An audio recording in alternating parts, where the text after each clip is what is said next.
ونعوذ بالله من شرور أنفسنا ومن سيئات أعمالنا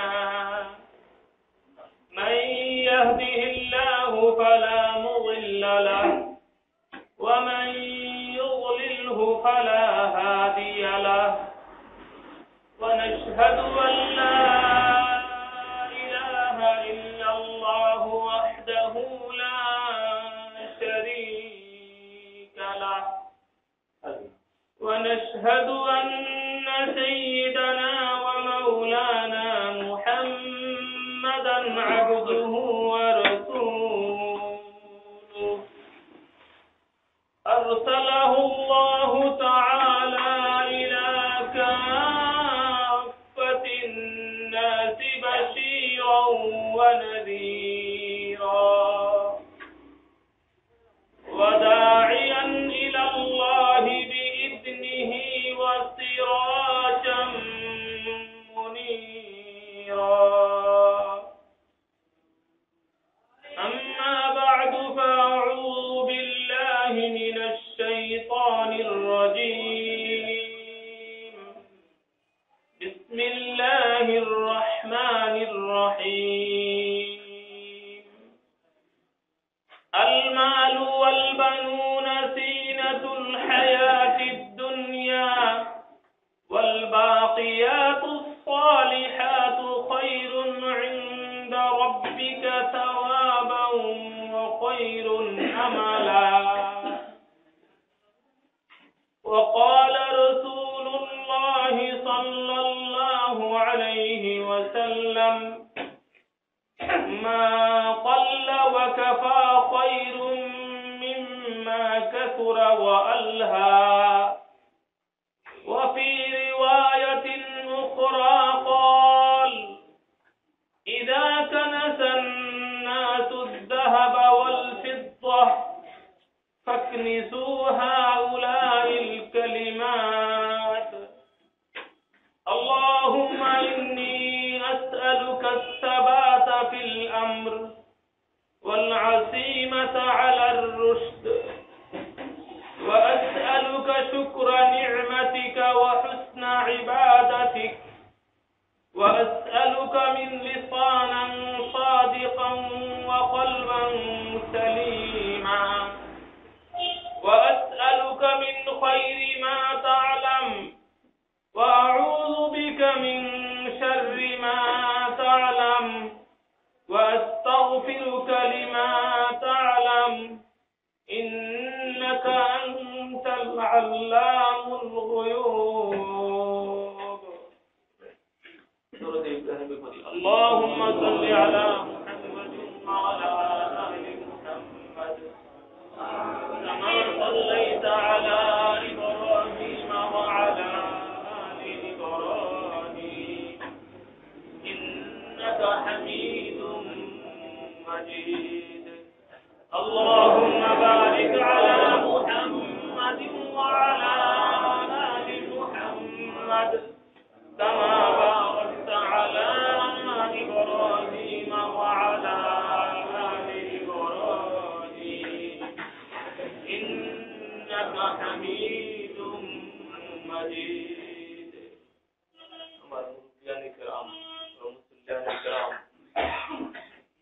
আল্লাহ পাক রব্বুল আলামিন মুসলমানদেরকে একটা মহৎ উদ্দেশ্যে সৃষ্টি করেছেন। মুসলমানরা শুধু দুনিয়াতে এসে সম্পদ জমা করবে, আহার করবে, ঘুমাবে, খাবে, এই কাজগুলোর জন্য মুসলমানদেরকে বা মানুষকে আল্লাহ সৃষ্টি করেন নাই। মানুষকে আল্লাহ পাক রব্বুল আলামিন মহান একটা কাজের জন্য সৃষ্টি করেছেন। হাদিস শরীফের মধ্যে আছে কুনতু কানজাম মাখফিয়া। আল্লাহ পাক রব্বুল আলামিন বলেন আমি একটা উৎস ছিলাম, তারপরে আমি আসমান জমিনকে সৃষ্টি করেছি, মানুষকে সৃষ্টি করেছি এবং মানুষকে আমি শ্রেষ্ঠত্ব দান করেছি।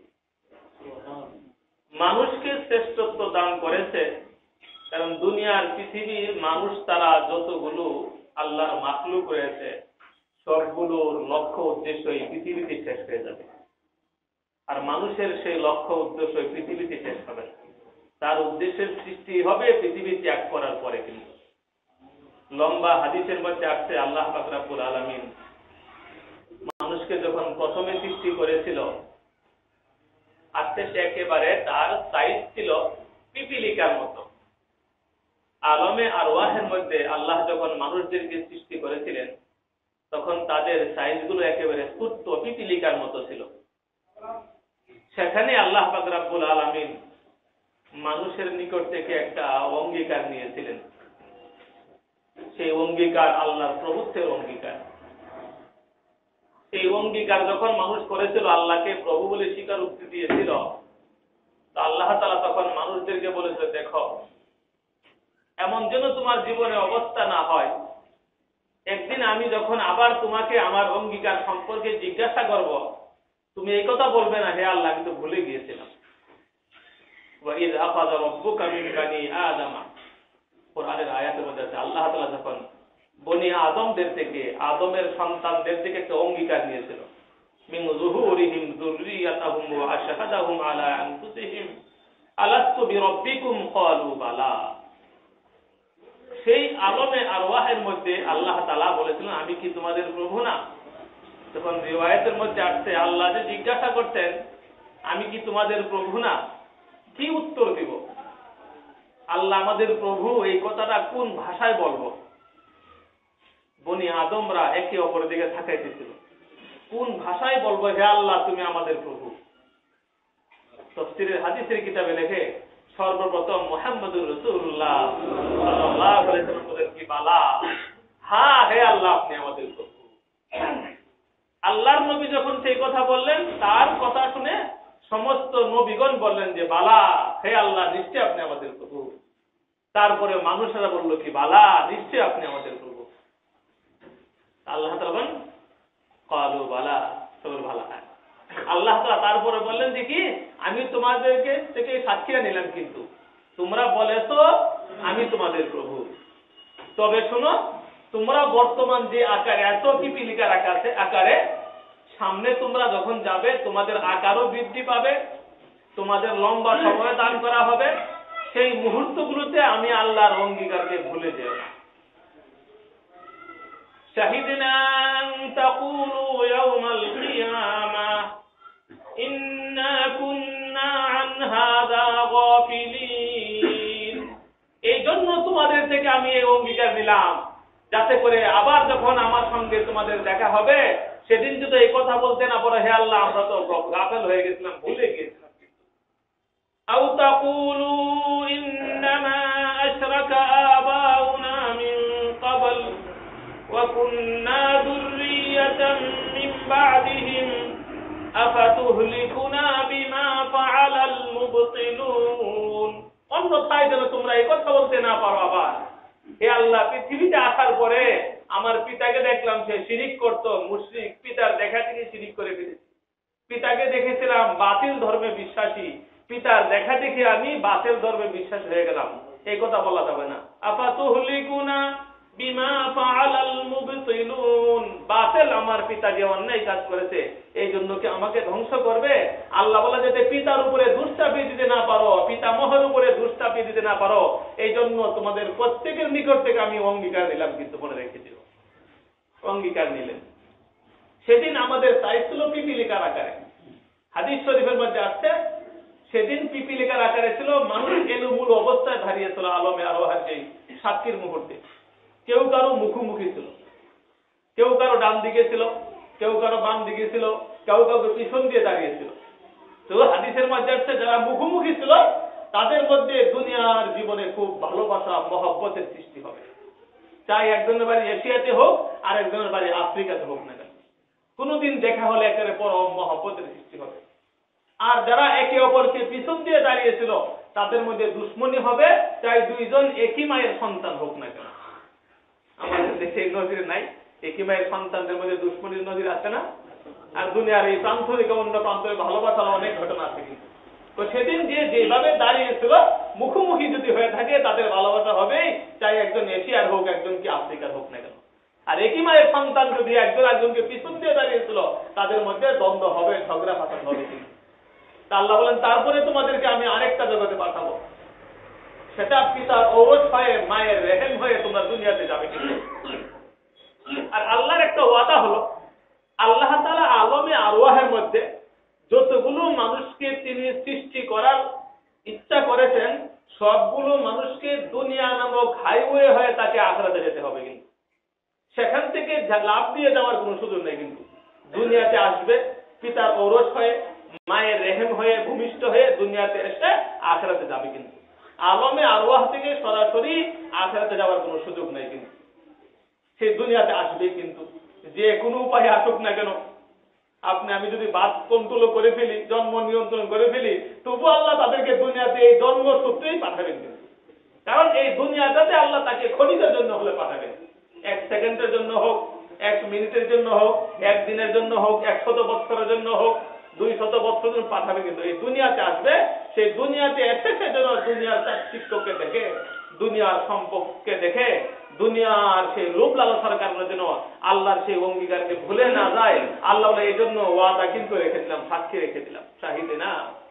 সেদিন আল্লাহর সেই অঙ্গীকারটাকে যদি আপনি আমি ধরে রাখতে পারি, এই দুনিয়াতে সমস্ত নবীগণ এসে শুধু এই ওয়াদাটুকুর কথাই স্মরণ করে দিয়েছে।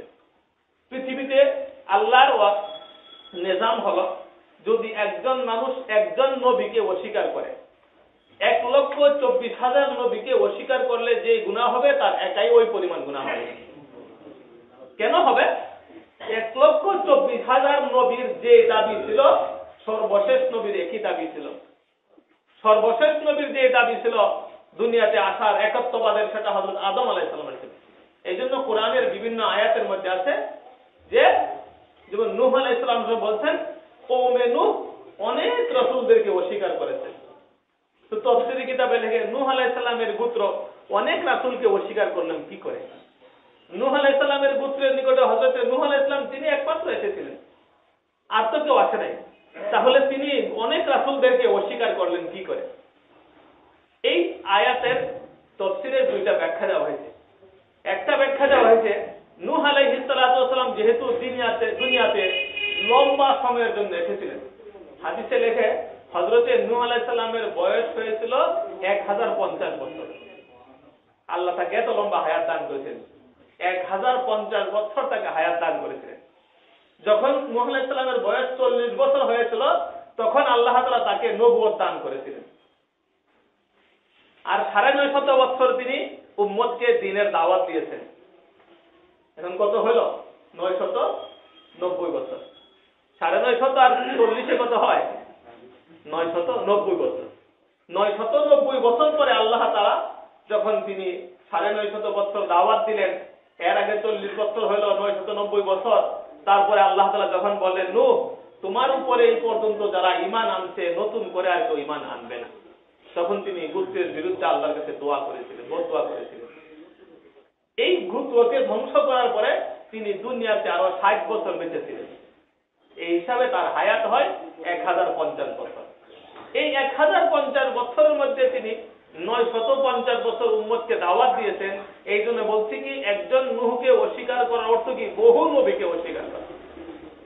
এর দ্বিতীয় ব্যাখ্যা দিয়েছেন, একজন নূহকে অস্বীকার করার অর্থ হলো বহু নবী মানে কি, দুনিয়ার সমস্ত নবীদের একই কথা ছিল, ইয়া আইয়ুহান নাস কুলু লা ইলাহা ইল্লাল্লাহু তুফলিহুন।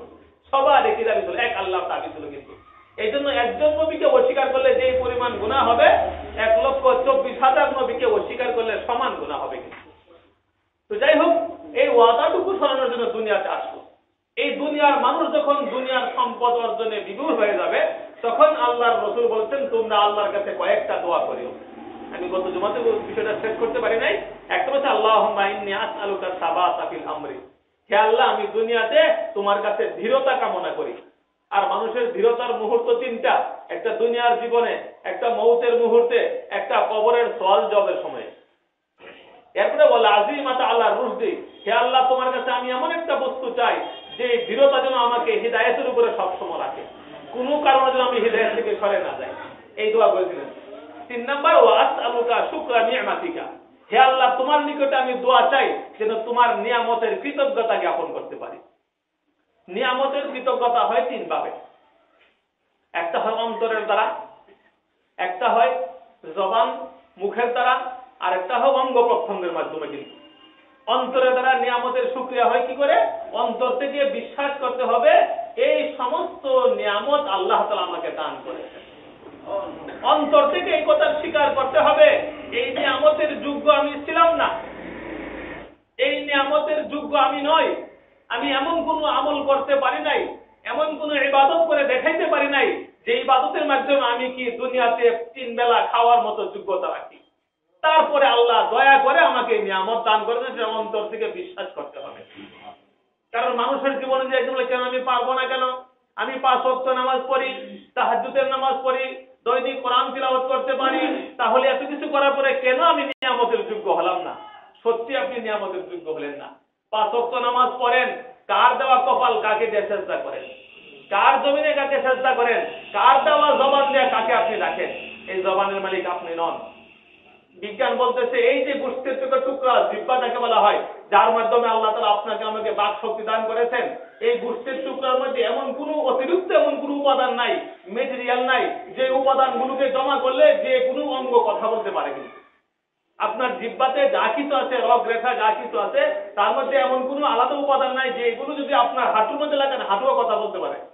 এই উপাদানগুলো যদি আপনার পিঠে লাগান পিঠের গোষ্ঠীর টুকরা কথা বলতে পারে এমন নাই। শুধু আল্লাহর একটা হুকুমে সেই জবানটা কথা বলতেছে। কিন্তু সে কার জবান দ্বারা আপনি সেজদা করে বলবেন আল্লাহকে দেখে না আমি নিয়ামতের যোগ্য হয়ে গেলাম?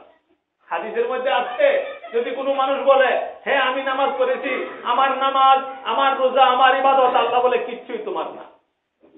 শুধু হে আল্লাহ আমি কিছুই করতে পারলাম না, তুমি দয়া করে আমাকে নামাজের তৌফিক দিয়েছো, তুমি দয়া করে তোমাকে টাকার তৌফিক দিয়েছো, তুমি দয়া করে তোমাকে সেজদা করার তৌফিক দিয়েছো। আল্লাহ বলে যাও বান্দা, তোমার সব আমলকে আমি কবুল করে ফেললাম। এই জন্য আল্লাহর নিয়ম, যত বেশি আল্লাহর সামনে নত হবেন তত বেশি আল্লাহর ওয়াদা আমি তোমাকে উপরে উঠাবো। আল্লাহর নবী যেদিন মেরাজে গিয়েছিলেন, আল্লাহর নবী যেদিন মেরাজে গিয়েছিলেন, এর আগের দিন আল্লাহর নবী এত বেশি নত হয়েছিলেন, কিতাবে লেখে হেরেম শরীফের মধ্যে আল্লাহর নবী আল্লাহকে সেজদা করতেছিলেন। সেজদারত অবস্থায় আবু জেহেল কয়েকদিনের দুর্গন্ধযুক্ত উটের ভুঁড়ি তার পিঠের মধ্যে রেখে দিল। দুর্গন্ধের কারণে মানুষের জন্য একেবারে নাবিশ্বাস্ত হয়ে গেল। আবু জেহেল ওইদিকে তামাশাতে হাতে তালি দিচ্ছে, দেখি এখন মুহাম্মদ কি করে। আল্লাহর নবী সেজদায় পড়ে আল্লাহকে ডাকতেছে, কাঁদতেছেন। যদি সেজদা থেকে মাথা উঠান আল্লাহর পবিত্র হেরেম শরীফ নাফাক হয়ে যাবে। বুড়ি পরে তিনি সেজদায় রয়ে গেছেন। এই যখন তারা কৌতূহল করতে লাগলেন, নবী সেজদায় পড়ে আল্লাহকে ডাকতে লাগলেন, আল্লাহকে ডাকতে লাগলেন। হযরতে ফাতেমা রাদিয়াল্লাহু তাআলা শুনলেন যে আবু জেহেল নবীর পিঠে উটের পচা ভুঁড়ি রেখে দিয়ে সে হাতে তালি দিচ্ছে। তিনি দৌড়ে আইসা এই ভুঁড়িকে সরাইয়া দুর্গন্ধযুক্ত দূরে ফেলে দিলেন। ফেলে এসে বাবাকে বললেন, বাবা আপনি তাদের বিরুদ্ধে আল্লাহর কাছে বদদোয়া করুন। তখন তিনি প্রথম কথা বলেছেন, আল্লাহুম্মা হদি কওমি ফাইন্নাহুম লা ইয়ালামুন। হে আল্লাহ আমার গোত্রকে তুমি হেদায়েত করো, তারা কিন্তু জানে না। কিন্তু এই যে তিনি সেই নত হয়েছিলেন, দোয়াটা করেছেন, আল্লাহ বলেন তুমি আমাকে সেজদা করে নত হয়েছো, এত বড় ধৈর্যের পরিচয় দিয়েছো, যাও তোমাকে আমি দেরি করবো না। তারপরে রজনীতে আল্লাহ তাআলা 7 আসমান আরশ পর্যন্ত আল্লাহ তাকে নিয়ে গেলেন। নত হইলে আল্লাহ পুরস্কার দান করেন।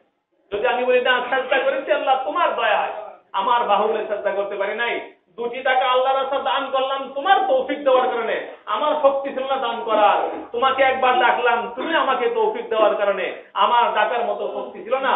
আল্লাহ বলেন যাও তোমার সব আমি কবুল করে ফেললাম।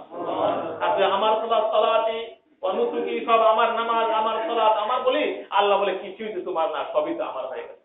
এজন্য আল্লাহর কাছে নত হইতে হবে, আল্লাহকে রাখতে হবে। তো বলেছেন যে বলতে ওয়াসআলুকা শুকরা নি'মাতিকা, এই দুনিয়ার সম্পদ যারা জমাবে তাদের পিছনে না চলে তুমি বলে হে আল্লাহ তোমার নিয়ামতের কৃতজ্ঞতা আমি জ্ঞাপন করতে চাই। একটা হলো জবানের মাধ্যমে, অন্তরের দ্বারা। জবান দ্বারা কি বলতে হবে? আলহামদুলিল্লাহ বলতে হবে। একবার আলহামদুলিল্লাহ যে বলতে পারলাম তার যে কি পরিমাণ সওয়াব, হযরতে দাউদ আলাইহিস সালামের একটা ঘটনা শুনলে বুঝে আসবে। আল্লাহ তাআলা কোরআনে বলেছেন ইমালু আলা দাউদ শুকরা, হে দাউদের পরিবার তোমরা আমার কৃতজ্ঞতা জ্ঞাপন করো। ওয়াকালিলুম মিন ইবাদিয়াশ শাকুর, আর আমার কৃতজ্ঞতা জ্ঞাপনকারী বান্দার সংখ্যা বড়ই কম। দাউদ আলাইহিস সালাম নবী ছিলেন, বহুত বড় আল্লাহর আবেদ ছিলেন, ইবাদত করেন বলে একজন নবী ছিলেন। দাউদ আলাইহিস সালাম বলেন, আল্লাহ তাআলা যে আমাকে বলেছেন আল্লাহর শুকরিয়া আদায় করার জন্য, আল্লাহ তাআলার প্রশংসা করার জন্য, আমি কিভাবে আল্লাহর প্রশংসা করব? এই জবানটা তো আল্লাহ আমাকে দিয়েছেন, এই দিমাগটা আল্লাহ তাআলা আমাকে দিয়েছেন, এই শরীর আল্লাহ তাআলা আমাকে দিয়েছেন। এখন আল্লাহ বলছেন আমাকে কৃতজ্ঞতা জ্ঞাপন করার জন্য। আমার তো কৃতজ্ঞতা জ্ঞাপন করার কিছু দেখি না, সবই তো আল্লাহ তাআলা। আর আল্লাহর জবান দিয়ে আল্লাহর কৃতজ্ঞতা জ্ঞাপন করলাম, যে আমার শুকরিয়া আদায় হলো কি করে? কিন্তু তিনি এই চিন্তায় ব্যস্ত হয়ে গেলেন। হ্যাঁ ঠিকই, আমি যদি একবার আলহামদুলিল্লাহ বললাম, আল্লাহ যে আমাকে আলহামদুলিল্লাহ বলার তৌফিক দিয়েছেন, তার জন্য তো আমাকে আবারও আলহামদুলিল্লাহ বলা দরকার। আবারও তো আলহামদুলিল্লাহ বলার তৌফিক দিয়েছেন, আবারও বলা দরকার। এইগুলো করে দিন দেখলেন যে আল্লাহর কৃতজ্ঞতা জ্ঞাপন করবো কিসের মাধ্যমে? সবই তো আল্লাহ তাআলা। আল্লাহ বলেন, দাউদ কি হলো তোমার? শুকরিয়া আদায় করো না যে? কই আল্লাহ চিন্তা করে দেখলাম আমার তো কিছু নাই, সবই তো তোমার। তো তুমি বুঝতে পারছো সবই আমার? হ্যাঁ বুঝতে পারছি। যাও তাহলে তোমার শুকরিয়া আদায় হয়ে গিয়েছে। এই বোঝাটা হলো দরকার যে সবই আল্লাহ রাব্বুল আলামিন। এটা হলো জবান দ্বারা। আর অঙ্গ প্রত্যঙ্গের মাধ্যমে আল্লাহর শুকরিয়া আদায় হবে কি করে? অঙ্গ প্রত্যঙ্গের মাধ্যমে আল্লাহর ইবাদত করতে হবে, শুকরিয়া আদায় করা। এর বলছে ওয়াসআলুকা হুসনা ইবাদাতি, হে আল্লাহ তোমার নিকটে চাই যেন সুন্দরভাবে তোমার ইবাদত বندگی করতে পারি। কারণ দুনিয়াতে ইবাদত যদি সুন্দর না হয় তা আল্লাহ কবুল করবেন না।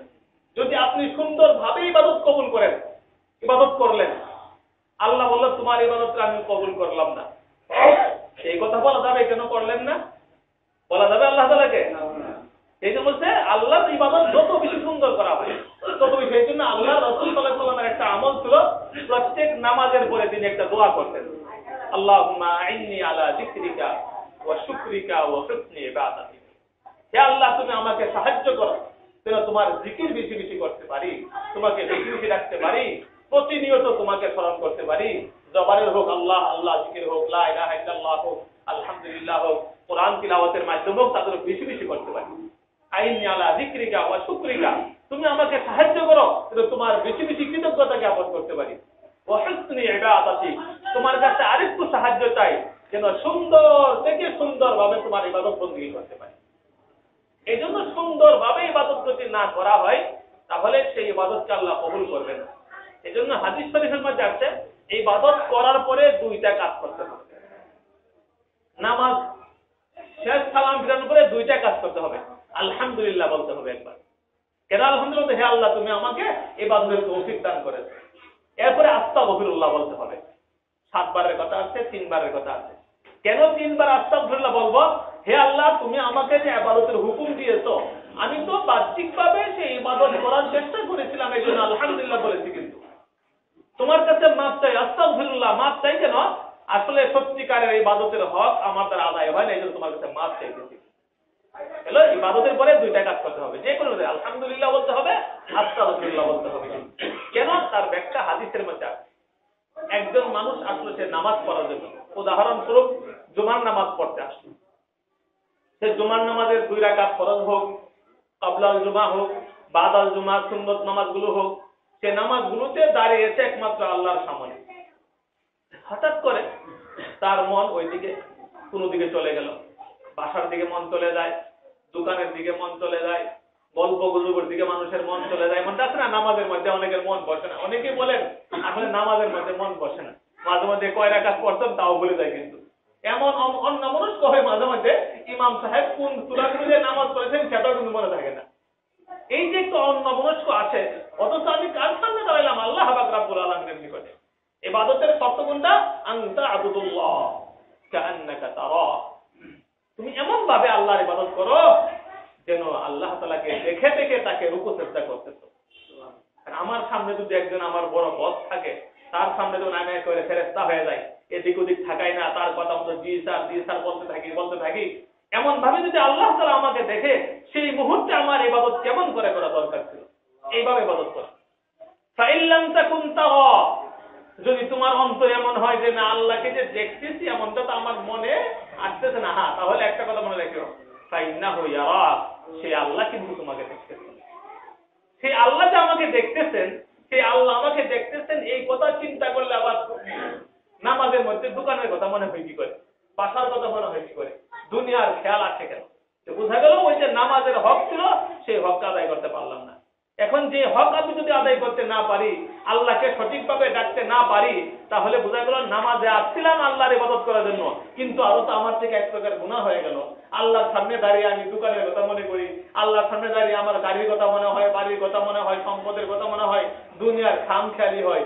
যেখানে উচিত ছিল আল্লাহর সামনে দাঁড়িয়ে শুধু তাকে স্মরণ করা, এখন দুনিয়ার বাজে কথাবার্তা যেহেতু মনে হচ্ছে, এই জন্য নামাজের পরে আস্তাগফিরুল্লাহ 3 বার বলতে হবে। হে আল্লাহ, আসছিলাম ইবাদত করার জন্য, কিন্তু দুনিয়ার খেলে তো আমি অন্য মনস্ক হয়ে গেলাম, তোমার কাছে আমি মাফ চাই। 3 বার বা 7 বার বলতে হচ্ছে। কিন্তু এটা হলো প্রত্যেক ইবাদতের পরে 3 বার বা 7 বার আস্তাগফিরুল্লাহ, হে আল্লাহ তোমার কাছে আমি মাফ চাই। আর আলহামদুলিল্লাহ বলবো কেন? যেহেতু আল্লাহ আমাকে ইবাদত করার তৌফিক দান করেছেন। এটা হুসনে ইবাদত। আর যদি ইবাদত সুন্দর না হয়, সেই ইবাদত কিন্তু আল্লাহ কবুল করবে না। কোরআনের এক আয়াতের মধ্যে আছে, আয়েশা সিদ্দিকা রাদিয়াল্লাহু তাআলা আনহা, আল্লাহ তাআলা তাকে ধর্মের জ্ঞান দান করেছিলেন। আল্লাহ তাআলা এত বেশি তাকে দান করেছেন জ্ঞান, বড় বড় সাহাবীরা বলতেন, যদি কোরআনের কোনো আয়াতের ব্যাখ্যার ব্যাপারে আমাদের কাছে অস্পষ্ট মনে হয়তো, কোরআনের কোনো ব্যাখ্যা আমরা বুঝতে না পারতাম না, হযরত আয়েশার কাছে গেলে ঠিকই সঠিক ব্যাখ্যা আমরা জানতে পারতাম। আয়েশা সিদ্দিকা বলেন, আল্লাহ এক আয়াতে বলেছেন, ওয়াল্লাযীনা ইউতুনা মা আতাউ ওয়া কুলুবুহুম ওয়াজিলা আন্নাহুম ইলা রাব্বিহিম রাজিউন উলাইকা ইউসারিউনা ফিল খায়রাতি ওয়া হুম লাহা সাবিকুন। আল্লাহ বলেন কোরআনে, আল্লাযীনা ইউতুনা মা আতাউ, যারা দুনিয়াতে আল্লাহ যাদেরকে যে সমস্ত সম্পদ দান করেছে তা থেকে সে খরচ করে, দুনিয়াতে যে পরিমাণ ইবাদত করা দরকার তাও সে করলো, দুনিয়াতে আল্লাহকে যেভাবে ডাকা দরকার তাও সে ডাকলো, ডাকার পরে কি ওয়া কুলুবুহুম ওয়াজিলাতুন, আর তাদের অন্তরটা সবসময় কম্পমান থাকে, কাঁপতে থাকে অন্তরের মধ্যে। কেন? আন্নাহুম ইলা রাব্বিহিম রাজিউন, আমরা তো একদিন আল্লাহর নিকটে যাব, সেজন্য যদি আল্লাহ বলে যাও তোমার ইবাদত বন্দেগী আমি কিছুই কবুল করলাম, তাহলে কি আমাদের উপায় হবে? এই ভয়ে তারা সবসময় যে কাঁপতে থাকে। আল্লাহ বলেন, এমন যদি ভয় কেউ আমার নিকটে নিয়ে আসে, উলাইকা ইউসারিউনা ফিল খায়রাত ওয়া হুম লাহা সাবিকুন, তারাই হলো একমাত্র ভালো কাজের মধ্যে অগ্রগামী এবং তারাই ভালো কাজের মধ্যে সত্যিকারের প্রতিদ্বন্দ্বী। কিন্তু এই জন্য ইবাদত করার পরে ভয় থাকতে হবে আল্লাহ কবুল করবে কিনা। ইবাদত করার পরে ভয় থাকতে হবে, আল্লাহ সেদিন যদি বলে তোমার ইবাদতকে আমি ফিরিয়ে দিলাম, তাহলে দুনিয়াও গেল আখিরাতও গেল। কিন্তু এটাকে বলা হয়েছে ওয়া আসআলুকা হুসনা ইবাদাতিক, আল্লাহর কাছে সব সময় চাইতে হবে, হে আল্লাহ তোমাকে সুন্দরভাবে ডাকার তৌফিক দান করো। একবার ডেকেছি, আবারও ডাকার তৌফিক দান করেছো, জুমা পড়ার তৌফিক দিয়েছো, আসরের নামাজে আসার তৌফিক দাও, আসরের পরে মাগরিব আসার তৌফিক দাও। এই পর্যন্ত যতদিন দুনিয়াতে তুমি রাখবে, আল্লাহ তোমার ইতাআতের মধ্যে আমাদেরকে লাগিয়ে রাখিও। এই দোয়াটুকু বেশি বেশি করতে হবে। তাহলে এই মুসলমানি জিন্দেগির যে মূল রূহ, যে আধ্যাত্মিকতা, যে প্রাণ, সেই প্রাণের সঞ্চার আমাদের মধ্যে হবে। সেভাবে সবাইকে আল্লাহ তাআলা আমাকে আপনাকে সবাইকে আমলের তৌফিক দান করুন। আমিন। ওয়া আখিরু দাওয়ানা আলহামদুলিল্লাহি রাব্বিল আলামিন। সুন্নাত পড়লে